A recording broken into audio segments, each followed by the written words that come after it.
Hysteroscopy అంటే గర్భసంచి లోపలికి టెలిస్కోప్ ఇంట్రడ్యూస్ చేసి దానికి ఒక కెమెరా అటాచ్ చేస్తే మనం కళ్ళతో గర్భసంచి ద్వారాన్ని అంటే సర్విక్స్ని, ఎండోమెట్రియం అంటే అంటుపొరని, గర్భసంచి ఎండోమెట్రియల్ క్యావిటీ అంటే పిండం ఏర్పడి ఎదిగే స్థలాన్ని, ఇంకా బిడ్డ పేగులు అంటే ఫెలోపియన్ ట్యూబ్స్ యొక్క ఎంట్రీ అంటే ఆస్టియాని, ఇవన్నీ మనం వివరంగా కళ్ళతోటి చూడొచ్చండి. It is a minor surgical procedure, చిన్న సర్జరీ అండి. అది సర్జరీ అనగానే హడావిడి పడిపోవాల్సిన అవసరం ఏమీ లేదు. అది మ్యాక్సిమం చేసే ప్రొసీజర్స్ అన్ని డే కేర్ ప్రొసీజర్స్, అంటే మీరు మార్నింగ్ వస్తే ఈవినింగ్కి ఇంటికి పంపించేసేలాగా ఉంటాయి. అండ్ పోస్ట్ ఆప్ రికవరీ కూడా చాలా ఫాస్ట్గా ఉంటుంది. పెయిన్, డిస్కంఫర్ట్ కూడా చాలా తక్కువ ఉంటుంది. మీరు ఎక్కువ రోజులు లీవ్ తీసుకోవాలి, ఎక్కువ రోజులు రెస్ట్గా ఉండాలి అనుకోవాల్సిన అవసరం కూడా ఏముండదు. హిస్ట్రోస్కోపీ 2 విధాలుగా ఉంటుందండి. ఒకటి డయాగ్నోస్టిక్ అంటే ఏం జరుగుతుందో తెలుసుకోవడానికి, ఇంకోటి థెరపెటిక్ తెలుసుకున్న దాన్ని ఎలా క్యూర్ చేసుకోవాలి అనేదానికి.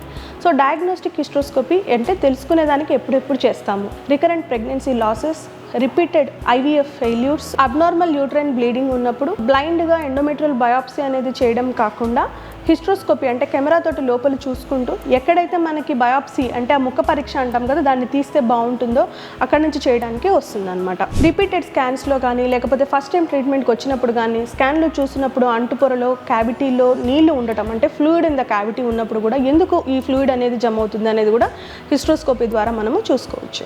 సర్జరీ ఎప్పుడైతే చేస్తాం హిస్ట్రోస్కోపీలో, పాలిప్స్ అంటాం. గర్భసంచిలోని అంటుపొర కొంచెం ఎక్కువగా పెరిగి చిన్న పుసికొండలాగా తయారవుతుంది అనమాట. అది మనం తీసేస్తే కానీ పోదు. పాలిప్ ఫోర్సెప్స్ తోటి ఎండోమెట్రియల్ బయాప్సీ పద్ధతితోటి మనం డైరెక్ట్గా తీసేయడం కంటే హిస్ట్రోస్కోపీ చేసుకొని దాన్ని తీసేయడం వల్ల దాని రికరెన్స్ అంటే మళ్ళీ వచ్చే రేటు చాలా తక్కువగా ఉంటుంది.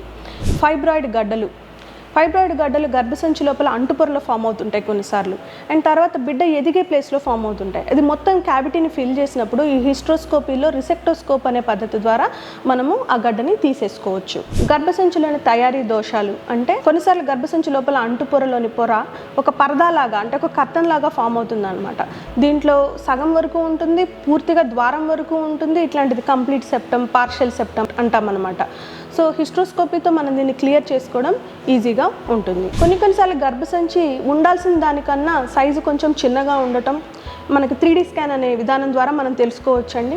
అలా తెలుసుకున్నప్పుడు మనం హిస్ట్రోస్కోపీ ద్వారా గర్భసంచి లోపలికి కెమెరా పెట్టుకొని వెళ్ళి చిన్న చిన్న సిజర్స్ తోటి మనం ఆ క్యావిటీని కొంచెం పెంచుకోవచ్చు. గర్భసంచిలో అడెషన్స్ అంటాం అనమాట, అతుకులు మనం రిలీజ్ చేసుకోవాల్సి ఉంటుంది. ఏ ట్రీట్మెంట్ కన్నా ముందు గర్భం ఏర్పడడానికి ఈ అతుకులు అనేవి ఉండకుండా ఉండడం అవసరం. ఒకవేళ మనం స్కాన్లో కానీ వీటిని ఉన్నాయని మనం గ్రహించినప్పుడు హిస్ట్రోస్కోపిక్ అడెసినోలైసిస్ అనేది మనకి బాగా హెల్ప్ చేస్తుంది. ఇంట్రాయూట్రైన్ డివైజెస్, కొన్నిసార్లు హార్మోనల్ ఇంట్రాయూట్రైన్ డివైజెస్, కొన్నిసార్లు పిల్లలు కలగకుండా ఉండడానికి కాపర్టీ లాంటివి మనం వేసుకోవడం జరుగుతుంది. అట్లాంటి టైంలో అవి కొన్నిసార్లు ఇరుక్కుపోతాయి అంటుపొరల్లోకి. అవి మనం స్కాన్లో నుంచి చూసుకుని రిమూవ్ చేసేదానికంటే హిస్ట్రోస్కోపీ కళ్ళతో చూసుకుంటూ అది ఎక్కడ ఇరుక్కుంది, ఎలా తీస్తే బాగుంటుంది చూసుకొని తీస్తే ఇంకా సేఫ్గా ఉంటుంది. ఎప్పుడెప్పుడు ఈ హిస్ట్రోస్కోపీ అనేది అవాయిడ్ చేయాలి?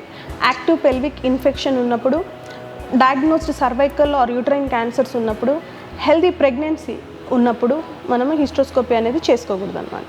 ఎప్పుడైనా మీ ఫర్టిలిటీ స్పెషలిస్ట్ కానీ లేకపోతే గైనిక్ డాక్టర్ కానీ హిస్ట్రోస్కోపీ అని మీకు అడ్వైస్ చేసినప్పుడు భయపడకండి.